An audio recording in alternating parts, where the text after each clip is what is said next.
Welcome back to AM Northwest.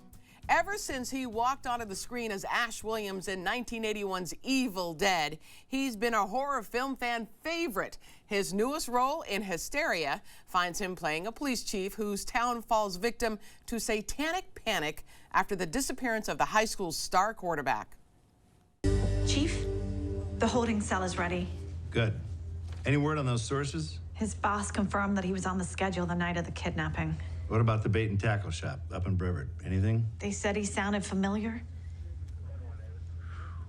What makes you so sure it was him? Honestly? Fear. Rogue criminal on the edge of town. I know how to move past that. If we can prove he's our guy, we can get back to normal. And if we can't prove it? That's what I'm afraid of. If it really is what it looks like, if some satanic death cult is spreading through our town, brainwashing our teenagers, there's no coming back from that. We welcome back the one and only Bruce Campbell. What'd you think watching that clip? I saw you really paying attention to it. There is drama, and then there is drama. Let me tell you, it's a fun show because what I like about it is the premise. It's the 80s, late 80s, small town Michigan. We point to our hand in Michigan. I'm from Michigan, so you know. So this is like going home again for you. Oh yeah. Oh, I lived through 80s in Michigan. I know small towns. My folks had a place up in Gladwin, Michigan. You know, and the farm kids would race from light to light. That's it. And they'd go home and steal a beer out of Dad's fridge. That was it. So it was a good premise of Matthew Scott Kane and those guys to set this in a small town in the 80s, where you don't have instant cell phones and texting and all this. Things are a little more spread out. You got to see things with your own eyes back then. You got to make phone calls. You might not get a hold of them, you know. And so I really enjoyed the premise. They did a good job writing my character. He's not a standard cop waving his finger. Yeah. He'll actually talk to the teenagers because he's trying to figure out if it's real or not. That's the bottom line. And unfortunately, it might be real, but we'll have to see.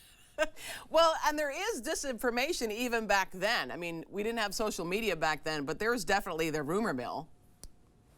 Oh, for sure. Satanic Panic. You know, I'm very curious to find out if someone can find the spark, the original story that started Satanic Panic. Was it a ritual ceremony somebody found in the woods in the mid 80s? You know, don't forget, this was the Reagan era. Things were pretty buttoned down, and you always tend to have pushback when you have that. So, you know, you got your AC/DCs and your KISS, Knights in Satan's Service.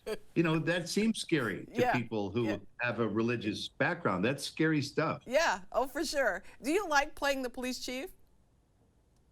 Well, I'm age appropriate now. You know, I play crooked politicians now, prison wardens, you know, angry neighbors, you know, so it's fun. I like playing a guy who's actually my age, because they bring experience with it. Right. They don't get freaked out. Right. And the guy really he's the normal one in this crazy town. So we need the chief bad. Yeah, absolutely. And what is it like then to work with all these young people? Most of the cast are youngsters, you know, high schoolers. Oh yeah, they have collagen. It's really it's amazing to see. Yeah. And they have supple minds. They can memorize dialogue. But can they hit their marks? That's the question. Yeah. So And I try to just be a good example. You know, get on the set, get there early, know your lines, attempt to be pleasant, and get out of there. You know, but it's really fun because they're not jaded like me. They're really excited about all that. Oh, that's so funny. You said age appropriate. I hear you're a grandpa now. Oh yeah, I've been a grandpa for like 6 or 8 years now. Oh wow. So yeah. What is that like? And it's really funny to have grandchildren in the show.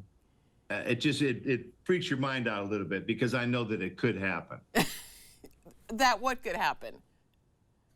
Well, that I could have that I know what having a grandchild feels like. Yeah. They write it. Normally they would write it in a script. I go, oh yeah, okay, he's got grandkids. Okay. Yeah. Now I'm like, well, wait a second. I do have grandkids.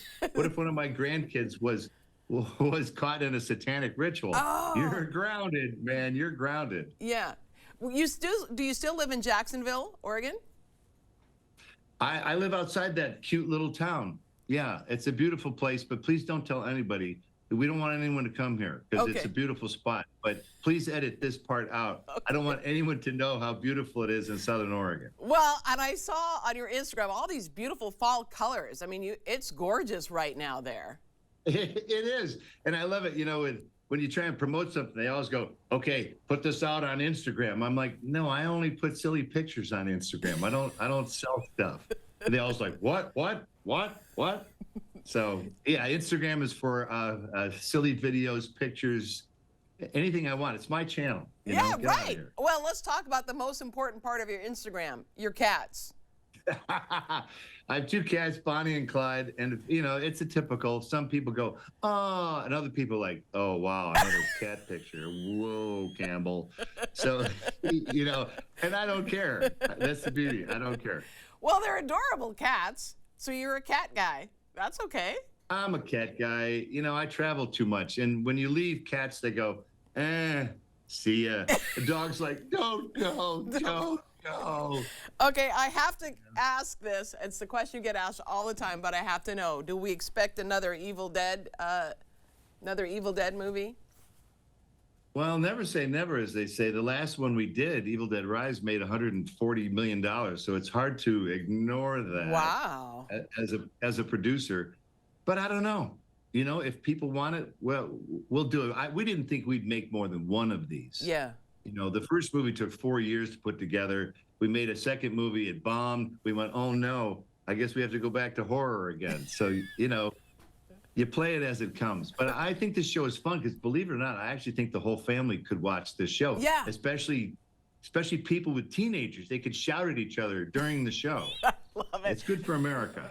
We want to tell everyone to catch Hysteria on Peacock. All episodes are streaming now. Bruce, thank you so much. Great to talk with you.